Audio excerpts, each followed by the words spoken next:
Hello, I'm Jeff Gordon. I'm going to talk to you today for just a moment about your auto insurance policy and why you have auto insurance and what's in your auto insurance policy. Well, why do you have auto insurance? In case you have an accident. That, at the end of the day, is why you have it. If you have an accident, the next question we have to ask is, what are some of the bad things that can happen? Well, the first thing in your auto insurance policy, part one, is bodily injury. That is, if you're at fault in an accident, you miss that, you don't see that stop sign, you run through the stop sign, you're at fault, somebody gets hurt. The state requires you to have $20,000 per person or $40,000 per accident, if there's more than one person in the car, for the damage that hurts them to make them better. PIP is personal injury protection. This is an amount for you if you are a pedestrian or a passenger in your own car, and including your passengers, for up to $8,000 for your own injuries to yourself or your passengers. Uninsured motorist is if you are in an accident and someone else is at fault who has no insurance. Suppose an uninsured person comes and puts you in the hospital and puts you out of work for 6 months.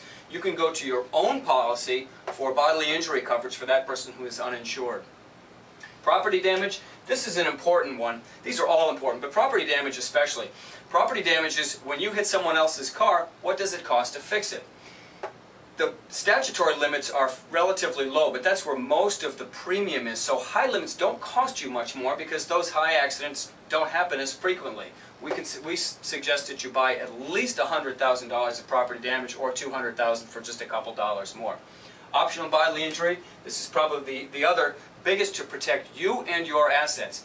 This is if you are at fault in an accident, similar to the statutory bodily injury, but you can buy higher limits based upon what your net worth might be or how much insurance you think is appropriate. $100,000 per person, $300,000 per accident is very common. We recommend higher limits than that if you can afford them. $250,000 and $500,000 makes you eligible for a personal umbrella. There's another whiteboard on personal umbrellas. Next we get into medical payments. Medical payments actually very similar to personal injury protection. Will pay for guest passengers and expenses that you incur yourself. Collision, here's the big one. Collision is normally, comes with a $500 deductible. You can save money by going to a $1,000 deductible. If you drive a late model, more expensive car, the savings of going to a higher deductible are greater. And if you can afford more than $500, if you are at fault in an accident, we recommend higher deductibles such as $1,000 for collision.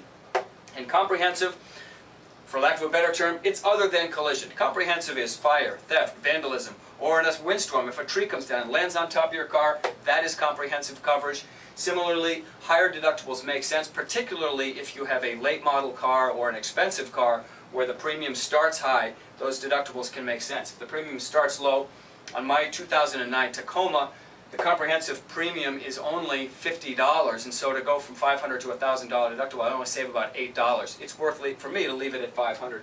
And then finally, you can buy towing and rental if you choose. For all of these and for choices at different levels, look to Gordon Insurance to find the best fit for you and your car.